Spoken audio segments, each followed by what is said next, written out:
Kadi gili gilava filestar tumenge. Hasman shukar chavo romano, muklom les bohas chororo, sochame kerava, teme našti sovava, a v pale, ile star, sochame kerava, teme našti sovava, a v pale, ile star. Venujem sa v prvom rade spevu, hudbe. Takisto sa venujem, práve som dokončila štúdium etnomuzikológie a sociálnej antropológie, takže som trochu aj v takom akademickom svete. A mám aj svoje občianske združenie, s ktorým robíme rôzne vzdelávacie aktivity pre mladých ľudí spojené s umením alebo s hudbou. Takže to sú také asi moje 3 súčasné odvetvia. Ja som spievala v podstate odkedy sa pamätám. Naozaj odmala aj ma k tomu viedli rodičia dosť. A vlastne veľmi skoro som začala pôsobiť vo folklórnom súbore, takže tam si myslím, že hlavne siahajú niekde moje počiatky, že som naozaj strávila celé detstvo v kolektíve, medzi ľuďmi pri teda ľudovej slovenskej tradičnej hudbe, pri cymbalovej hudbe, pri tanci, speve a tak. Takže to bol ten začiatok. Či pochádzam z hudobníckej rodiny, to by som nepovedala. Hoci obaja moji rodičia vlastne hrali na nejaké nástroje, mama moja spievala, hrala na heligonku a otec môj hrával na husle a na gitaru a tiež si rád zaspieval, už teraz tak nespieva. Ale vlastne ani jeden z mojich rodičov neboli nikdy profesionálni muzikanti, takže oni to tak volajú, že sme spevavá rodina, ale vlastne nie v tom takom zmysle, že pochádzam z muzikantskej rodiny, že by to bolo naša obživa, naše remeslo, ako keby generačne.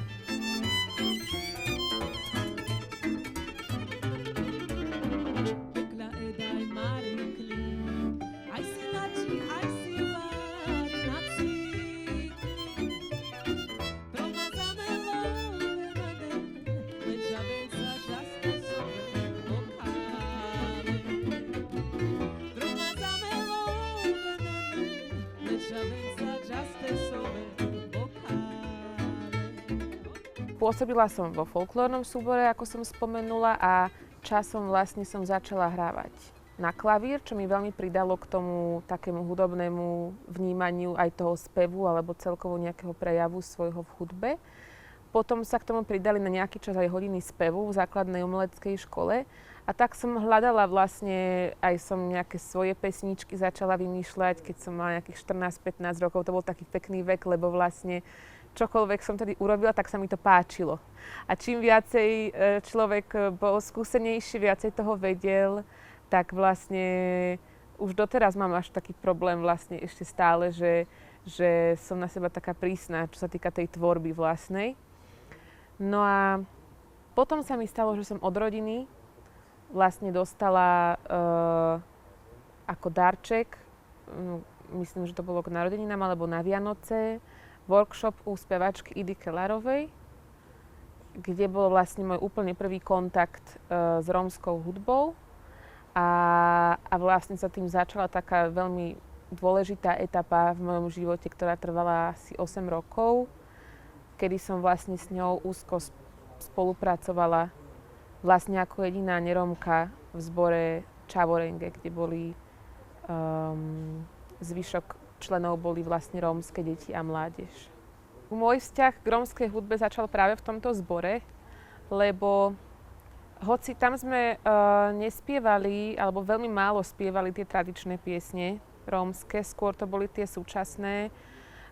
Neskôr sme vlastne začali spolupracovať s Českou filharmóniou a hrávali sme prevažne muziku, ktorú napísal manžel Idy Kellarovej Desiderius Dužda, ktorý aj komponuje muziku a skladá.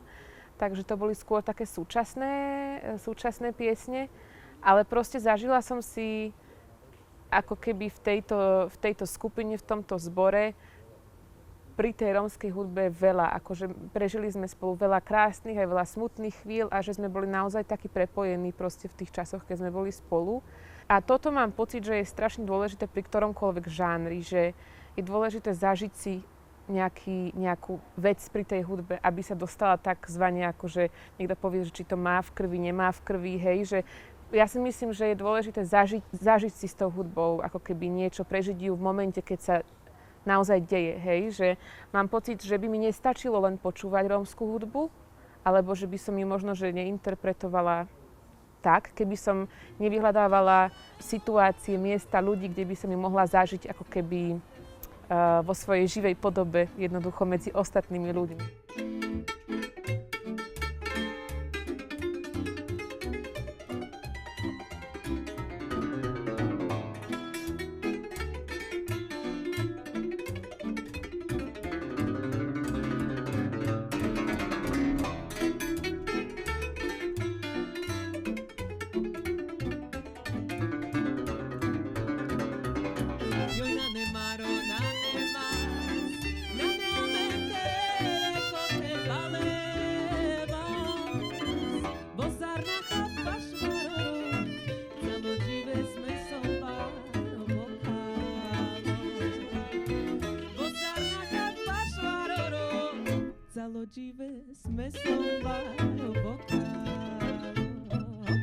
Túto spoluprácu sme nejak tak v tom intenzívnejšom meritku ukončili, keď som vlastne odišla študovať do Anglicka práve tú etnomuzikológiu a sociálnu antropológiu.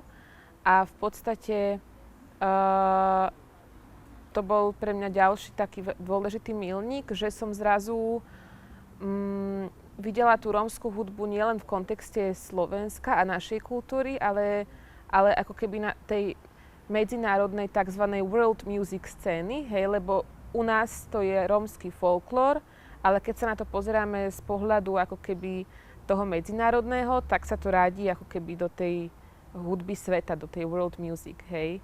Hoci pre nás to je tradičná hudba skrátka. Takže a zistila som, že aj na tejto scéne táto hudba má akože veľký potenciál uspieť, pretože tie piesne aj pre nás, ako keby pre Slovákov, sú chytlavé, ale mám taký pocit, že oni sú univerzálne chytlavé, že proste je tam niečo špeciálne, čo jednoducho chytí za srdce akoby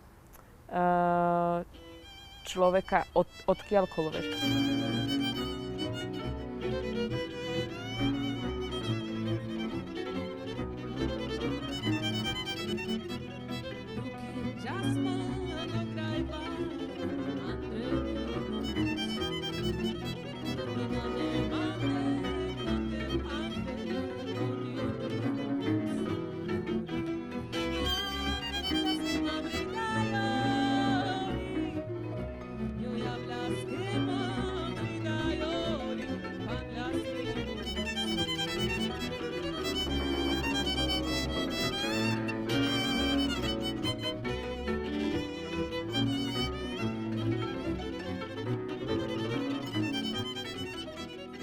Každý spevák alebo hudobník samozrejme má túžbu raz nahrať nejaké CDčko alebo proste sa nejak odprezentovať a vstúpiť do toho profesionálneho sveta. No a mne sa to stalo tiež a rozmýšľala som, že kde začať a čím by som tak mala ako keby, aké by malo byť to moje debutové CD. No a také najprirodzenejšie mi vlastne z toho vyplynulo to, že mám blízko k tej rómskej kultúre, vyrastala som vo folklóre a vlastne samozrejme už som v tom čase aj sama vyhľadávala rómskú hudbu, tradičnú, proste snažila som sa učiť sa aj po vlastnej osi ten rómsky jazyk, proste som sa do toho úplne zbláznila. No a najviac ma oslovovali práve tie staré tradičné piesne, takže tie som sa rozhodla, že by som chcela spracovať na tom debutovom CD a podporil ma v tom veľmi môj priateľ, ktorý hrá na albume na CDčko. Je to fantastický cymbalista Ľubomír Gašpar a vlastne cez neho, alebo nejak tak vďaka nemu som zvolila aj zvyšok kapely, pretože vlastne on s basistom a s violistom sú zvyknutí spolu hrávať aj v iných zoskupeniach, či už slovenský folklór a tak. A vlastne prizvali sme Vilka Didiáša ako huslistu, takisto na CDčko. Takže takto vlastne nejako vznikla kapela Manuša, alebo teda je to názov CDčka, Manuša, ale tak už to tak voláme, že vlastne je to taká kapela, hej, že Manuša. Tak vzniklo to v podstate pri príležitosti toho nahrávania môjho prvého albumu.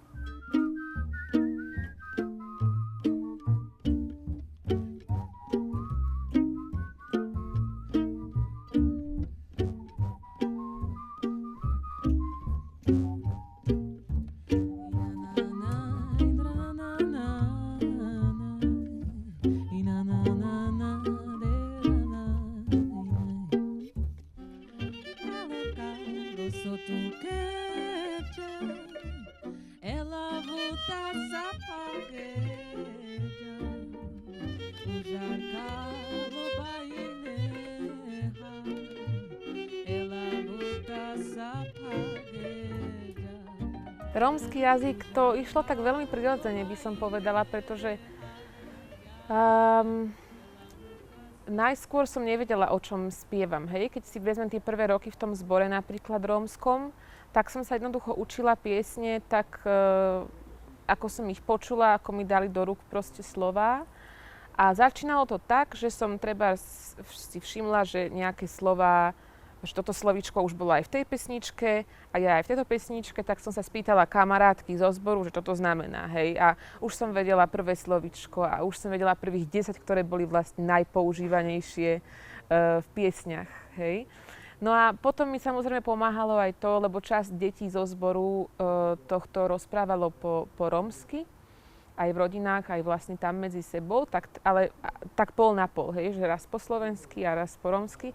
A keď som treba videla nejakú situáciu a videla som a počula som, čo sa medzi sebou rozprávajú, tak zrazu som zo situácie pochopila, že aha, tak toto je proste, toto znamená asi, že čo robíš, toto znamená, že nerob, toto znamená, že uhni, hej, a takto zrazu som si akože to vyskladávala, no a potom už keď ten môj záujem bol taký vážnejší, tak som samozrejme sama si hľadala nejaký materiál, či už slovníky, alebo proste nejaké učebnice a tak proste, aj čo sa týka tých piesní, tak to bolo pre mňa dôležité, aby som vedela, keď to chcem robiť na takejto úrovni, tak aby som vedela samozrejme, že o čom to je.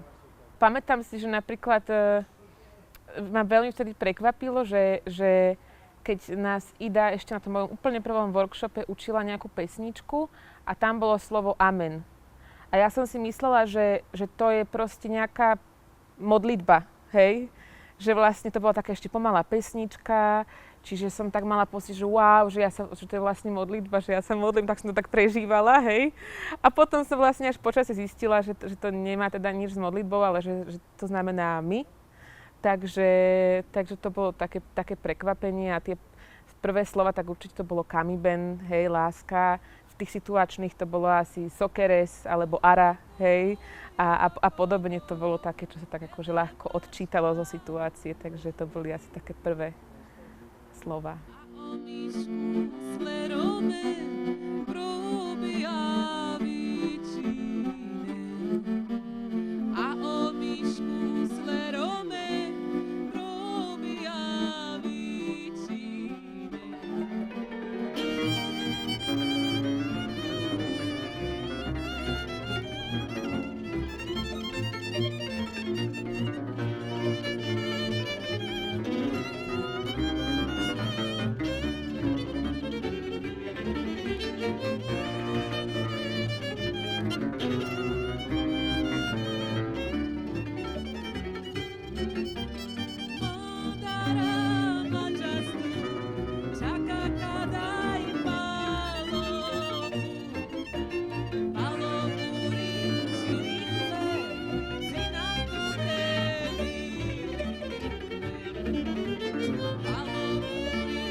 Samozrejme, tá rómska hudba, ak ju opäť prestaneme vnímať len akoby v kontexte Slovenska, tak je neuveriteľne rozmanitá. A vlastne kdekoľvek na svete, či to je Rumunsko, či sú to proste, ja neviem, Rusko alebo Maďarsko, tak tá rómska hudba danej lokality má výrazný vplyv z tradičnej hudby tej väčšinovej kultúry. Hej. Či to je v nástrojoch, či to je v rytmoch, či to je vo zvukoch, alebo aj v reči samozrejme, hej, že keď si vezme tá rómčina, nie je univerzálna jednoducho všade na svete.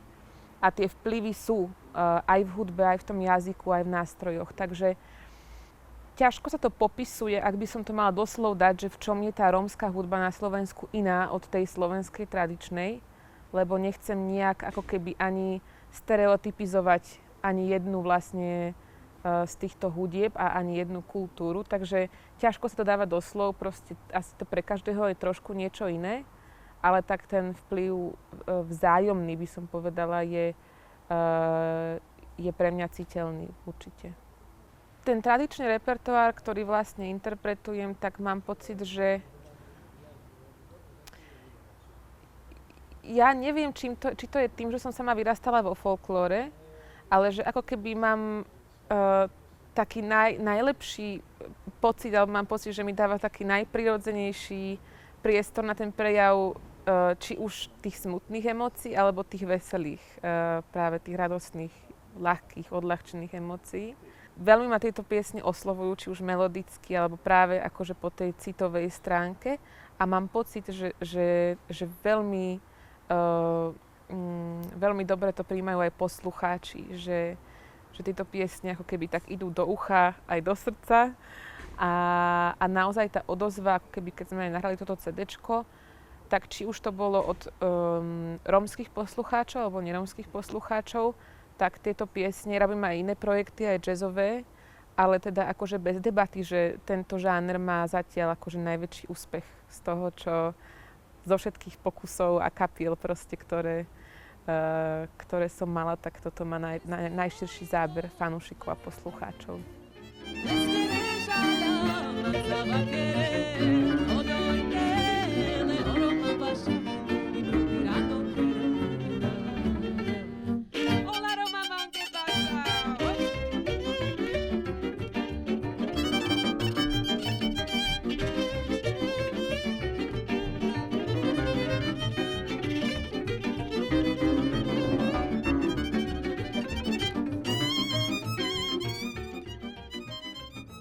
Tým, že ten môj vstup alebo tá moja realizácia v rámci rómskej hudby a kultúry bola taká plynulá, že vlastne od veľmi mladého veku, od 13 rokov, tak moja rodina to tak tiež brala, že to tak postupne naberalo na obrátkach, aj na tej vážnosti. Takže to nebol nejaký veľký zlom, že zrazu, ale to tak akože postupne išlo. A ja som vyrastala s otcom a ten ma vždy podporoval akože v čomkoľvek, čo som si vybrala, že chcem robiť. Takže on je môj taký fanúšik číslo 1 doteraz v čomkoľvek. No ale skôr by som rada spomenula to, že od určitého momentu som si ja sama bola taký najväčší spochybňovač toho, čo robím. Lebo najmä v momente, keď som vlastne už odchádzala zo zboru, alebo keď sa mi poprvýkrát stalo, že ma niekto zavolal spievať rómske piesne mimo zboru, hej.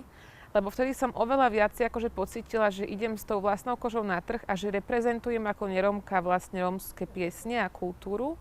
A už nie som krytá tým, že som vlastne súčasťou rómskeho zboru, takže vlastne je to OK, lebo vlastne je tam ďalších 40 Rómov a Rómiek, ktoré proste spievajú so mnou a ja sa tam akože niekde tak vtesnám a bude to fajn. Ale zrazu som bola sama za seba a tým, že sa naozaj snažím to robiť s takou úctou a s rešpektom, že viem, aké to je, ako keby aj tie neúplne vydarené pokusy nerómov o interpretáciu rómskej hudby, tak veľmi som akože sa sama tak som bola opatrná proste. Ja som tak spochybňovala, či ja môžem, či to nie je príliš drze, ako to budú Rómovia akože brať, že proste, že čo to je, že nejaká gáčovka sa ide hrať na cigánku, alebo proste, že čo. Takže toto muselo tak akože prejsť, tak som si to musela priznať, že vlastne mám tieto pochybnosti a jednoducho to nejako spracovať. Našťastie mi toto ako keby skôr okolie vyvracalo tieto moje pochybnosti, aj moji rómski kamaráti, aj moji spoluhráči, že naozaj ma skôr akože podporovali, hej, a toto mi tiež veľmi pomohlo.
Moje štúdium v Londýne, vysokoškolské, to bolo veľmi zaujímavé. Bolo to na takej škole, ktorá sa volá že School of Oriental and African Studies a boli tam ľudia z celého sveta práve na tom etnomuzikologickom odbore, kde vlastne každý nejak priniesol hudbu zo svojej krajiny. Takže som spoznala nástroje a zvuky z krajín, proste, o ktorých hudbe som nemala ani poňatia predtým, či to bola indická tabla, africká kora. A zaujímavé je, že vlastne to zastúpenie rómskej hudby tam nebolo takmer žiadne, iba niekedy v minulosti som potom našla, že niekto písal nejakú prácu akože v rámci školy o rómskej hudbe a podobne, ale ako predmet vôbec toto nebolo pokryté. Takže to bolo také, čo mi ako keby bolo ľúto, že toto tu asi nenájdem. Ale na druhej strane som si povedala, že tá škola je veľmi otvorená čomukoľvek. Aj ten systém ako keby školský je, že čokoľvek my chceme robiť, tak oni nás v tom podporia, dajú nám ten priestor. Takže ja som všade, kde som mohla, si proste vymýšľala tie témy tých esejí a proste tých prác, tak aby som sa tomuto mohla venovať, teda rómskej hudbe a študovať si vlastne po vlastnej osi nejaký materiál, ktorý potom samozrejme som nejak konzultovala s tými profesormi a tak ďalej. A čo je úžasné, je, že sme tam už vlastne na konci môjho prvého ročníka sme mali prísť urobiť koncert na tú moju školu s touto kapelou práve. No ale prišiel koronavírus, takže sme to urobili ako online a tento online koncert tam bol odvysielaný.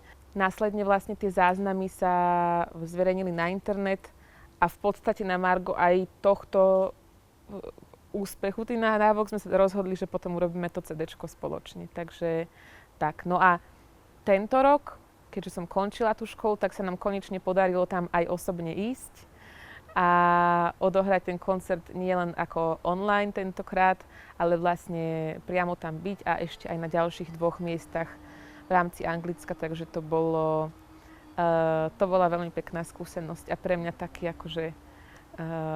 taká osobná radosť, že sa to podarilo jednoducho prepojiť tie svety, to mám veľmi rada.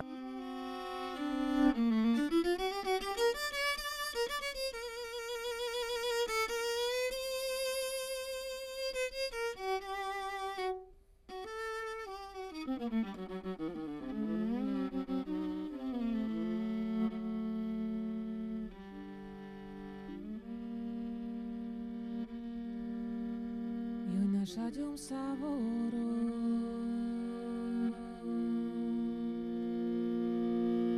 andro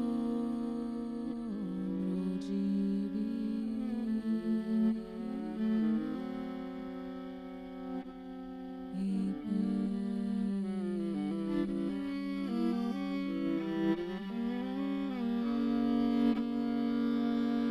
aclumi corcoro.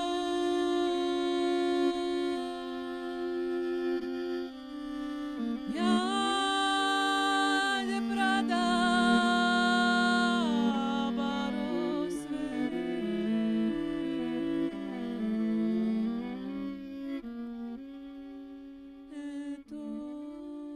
V prvom ročníku si pamätám, že som si vybrala tému, že som rozoberala vlastne význam Halgatových piesní u Rómov a ich takú terapeutickú funkciu vlastne v komunitách alebo v rodinách a rozoberala som ju či už vlastne po tých z toho hudobného hľadiska určité výrazové prvky typické pre tieto piesne, alebo vlastne skôr potom taká tá komunikačná a spoločenský význam týchto piesní. A teraz tento posledný rok som sa zameriavala, čo bolo veľmi zaujímavé, na v podstate som urobila také 2 epizódy podcastov, kde som to trochu tak vyvracala, ako keby nejaký stereotypné nahliadanie na rómsku hudbu. Že som napríklad začala tú reláciu tak, že som išla do ulic vlastne Londýna a pýtala som sa ľudí, že čo im napadne, keď sa povie Roma alebo Romani music. Väčšinou, čo povedali, tak boli také tie veľmi proste stereotypné, prvoplánové nejaké odpovede alebo názory. A ja som práve ukazovala, že ako široká je tá súčasná produkcia a tvorba Rómov na svete, hej, že to nie sú len husle a akordeón, ale vlastne je to naozaj široká škála a robila som rozhovory či už s rómskymi muzikantami aj vo svete, ktorí sa presťahovali treba s cymbalistom Janošom Kalajom, čo žije v Londýne z Maďarska. Potom som cestovala do Prahy za pani Zuzanou Jurkovou, ktorá zase z etnomuzikologického hľadiska sa venuje tej rómskej hudbe, takže som túto tému spracovávala vlastne v rozhovoroch, v hudobných ukážkach a tak podobne.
Mám pocit, že to je v rukách akoby súčasných muzikantov,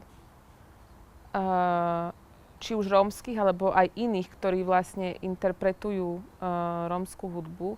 To, že v akom svetle bude všeobecne tá rómska hudba vnímaná. Hej? Že stretla som sa veľakrát aj s tým, že napríklad že rómski muzikanti hrávajú väčšinou tú rómsku hudbu pre seba a ako náhle idú hrať trebárs nerómom, tak vlastne hrajú skôr, hej, či už tie ľudové piesne, alebo proste sa nejakým spôsobom prispôsobujú tej chuti, akoby tej majorite, hej. A že skôr tak akože, nie úplne tak suverénne alebo sebavedomo sa vlastne prezentujú tým, že my sme rómska kapela, ktorá hrá proste rómsky folklór a tak toto je, hej. Že skôr tam vidím také, že ako náhle to má ísť mimo tej rómskej komunity, tak sa to akoby radšej trošku zmení a prispôsobí, aby sa to ako keby nerómom páčilo a zahráme tie ich 3 obľúbené Opoštáris a Duj Duj a Na čo pôjdem domov, aby si proste trsli, hej. A že mám pocit, že toto je akoby v rukách súčasných kapiel a muzikantov, aby práve vychovávali tých poslucháčov aj nerómskych v tom, že no a nedáme vám tie 3 vaše, hej, že aj nám sa to stáva, že zahráme koncert a proste niekto príde za nami, že a mohli ste, a poznáte tú Opoštáris, alebo Dželem, alebo neviem, hej, Nane Socha a my, že áno, poznáme, že a tu ste mohli dať. A my sme ju teda nedali a nie, že by to bolo nejaké také, že by sme boli zásadne proti, ale práve máme pocit, že je mnoho iných krásnych piesní, ktoré stoja za to, aby sa odohrali, aby sa počúvali a aby ich aj majorita poznala.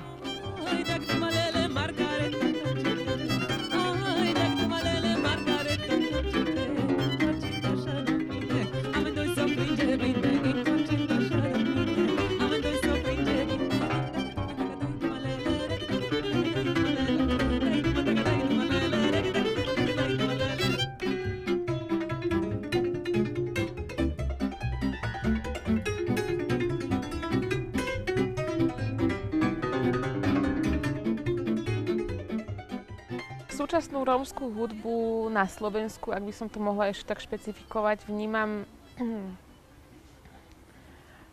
tak, že stále sa vyvíja, že stále ako keby tak nejak rastie, mení tie svoje podoby. Samozrejme, že je tu určitá skupina muzikantov, ľudí alebo projektov, ktoré sa snažia o zachovávanie tých pôvodných tradičných skladieb aj v pôvodnom znení, že bez nejakých veľkých úprav, čo je si myslím veľmi dôležité. Aj takto tie piesne vlastne nejak posúvať ďalej a zaznamenávať ešte stále. Ale veľmi sa mi páči aj proste, kam sa to vyvíja. Viem, že mnoho ľudí vlastne nie je, že je veľa muzikantov, ktorí ako keby niektoré súčasné ako keby interpretácie tých tradičných piesní v sprievode nejakých umelých syntetizátorov, efektov zvukových a takých rómskych kapiel, ktoré si proste pomáhajú nejakými zvukmi, robia to modernejšie tie skladby alebo aj svoje vlastné, že to tak ako keby niektorí ľudia dehonestujú. Ja práve, že mňa akože v určitom zmysle baví aj táto tvorba Rómov. Ja si myslím, že to neodmysliteľne patrí proste akože k dobe. Je to odpoveď na to, ako sa proste posúva hudba aj vo svete jednoducho. A ja si myslím, že je veľká škoda, že rómska hudba nemá dostatok priestoru mimo nejakých rómskych festivalov alebo podujatí, ktoré sú vyslovene zamerané na rómskú hudbu. A myslím si, že je tu pár akoby kapiel, o ktoré má záujem ako keby nejaká, či už komerčná scéna, alebo proste nerómske publikum, hej, proste, ktorí ako keby poznajú notoricky proste všetci, hej, a je to prvé, čo keď sa povie väčšine nerómov, že rómska hudba, tak im napadnú proste 3 mená, alebo 3 kapely možno. A to je veľká škoda, lebo dneska naozaj akože vznikajú kapely, ktoré robia fúzie, či už s jazzom, ktoré práve sa venujú tej rompopovej hudbe, hej, čiže vlastne tej populárnej hudbe alebo s gitarami. Proste krásne piesne, ktoré si myslím, že veľmi málo sú viditeľné aj na festivaloch, aj teda medzi nerómskou populáciou. A to je škoda, pretože že naozaj si myslím, že tu je veľa kvalitných rómskych muzikantov, ktorí robia skvelú prácu a zaslúžili by si viacej pozornosti.